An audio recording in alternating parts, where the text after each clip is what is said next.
mengunjungi desa Fatuketi. Ini untuk apa Bapak Desa, bisa ceritakan? Ya itu menurut informasi yang saya dengar ini bilang untuk melihat lahan 350 hektar dalam wilayah desa Fatuketi.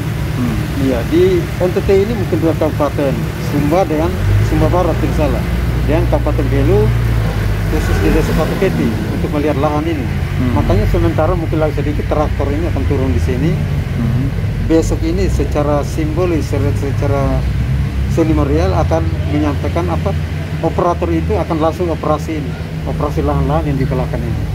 Jadi ini kan mungkin orang pelaju hadir karena itu kan hujannya kan Januari, Februari, Maret kan tidak ada lagi. Mungkin bisa dibantu dengan bendungan roti kelot. Ini cocok tanam apa nanti? Itu sawah saja, padi. Sawah padi. Ya, berapa hektar? Ya kalau setiap tahun yang dikelola itu ada 350 hektar lebih. Itu setiap tahun kalau air hujannya bagus. Kalau air hujannya tidak bagus tidak sampai itu, paling-paling 200 hektar lebih. Ya, tapi itu yang 300 hektar lebih itu yang setiap tahun dikelola oleh masyarakat, belum termasuk lahan tidur. Itu kalau jumlah semua itu ada 600 lebih. Ya, 600 lebih hektar. Karena itu dia mulai dari bawah bendungan roti kelot itu yang gawang-gawang itu yang tanah-tanah masih kosong itu termasuk daerah persawahan semua. Mau dijadikan daerah persawahan? Iya, persawahan semua. Makanya mungkin dari kementerian sudah melihat itu. Tentunya dengan kehadiran Bapak Menteri Pertanian ya. Ini menjanjikan suatu harapan bagi masyarakat. Ya, ini traktornya sudah turun. Katanya menurut inflasi akan memberikan bantuan traktor kepada desa Fatuketi. Ada berapa puluh buah? Saya belum tahu jelas. Tadi saya dengar informasi saja dari dia punya tim dari kementerian dari pusat. Entah jumlahnya berapa saya belum tahu. Ini besok baru kita secara penjelasan secara simbolis besok. Ya, jadi saya baru tahu karena ya kita lebih jelasnya mungkin besok baru bisa tahu. Bapak Desa, ada harapan untuk minta menteri untuk bisa air dari bendungan roti kelot dialirkan ke masyarakat Fatuketi? Ya, kalau untuk airnya sudah, air bakunya sudah, airnya sudah, hanya dia punya pengelolaannya, orangnya mengelola itu kan masih minim. Dalam hal ini harus mereka itu harus. Dan sementara kami ada tunjuk 4 orang dari desa sendiri, mereka sudah fasilitasi dan radio orang ini, tapi itu masyarakat itu harus ikut pelatihan dulu dan masyarakat itu harus diberi honor sedikit karena mereka kerja hanya mengabdi saja, mengabdi saja dari desa. Ya kami juga setelah 5 tahun mungkin ya kami bisa mengalokasikan dana sedikit melalui dana desa, mungkin per bulan sedikit saja 200.000 per bulan untuk mereka 4 orang ini. Ya, kalau air bakunya sudah, irigasinya dia harus sambung lagi mulai dari yang sebelah sini ke mungkin kurang lebih masih 1 kilo ke Fukalaran. Tapi irigasi dari atas sudah ada? Irigasinya sudah sampai situ. Irigasi induk, tersiernya belum.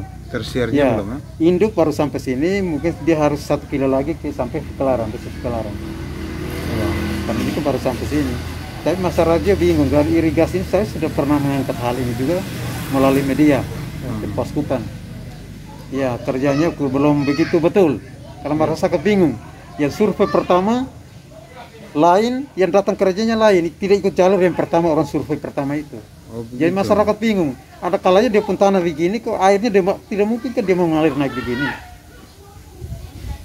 Irigasi induknya begini, lalu yang lahan kosong ini cara pengairannya bagaimana? Tidak mungkin air melari naik. Nah ini masalah ini. Ya, maksudnya kalau ikut yang survei pertama yang dulu itu masih ukur caranya irigasi lihat sini itu betul. Saat pelaksana proyeknya itu yang salah. Ya, mereka bangun sesuai dengan mereka punya RAP atau gambar tersendiri. Berarti harapannya bahwa ini perlu perlu dibenahi kembali semua.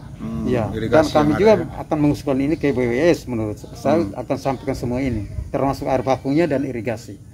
Karena pembangunan yang ada tidak sesuai tidak sesuai dengan pemanfaatannya. Ya, karena lahan yang sekarang ini kan mungkin hanya ini bisa menikmati, yang bagian atas kantor desa sana kan tidak bisa, kan desa sana kan persawahan juga. Lalu cara pengairannya bagaimana? Air bisa naik kembali itu bagaimana? Kita tidak tahu. Jadi masih sebagian kecil yang sudah memanfaatkan. Ya sudah, ya. Yang lainnya sebagian besarnya ada aturannya belum. Karena dalam masa tes ini masih percobaan. Menurut mereka bila masih percobaan.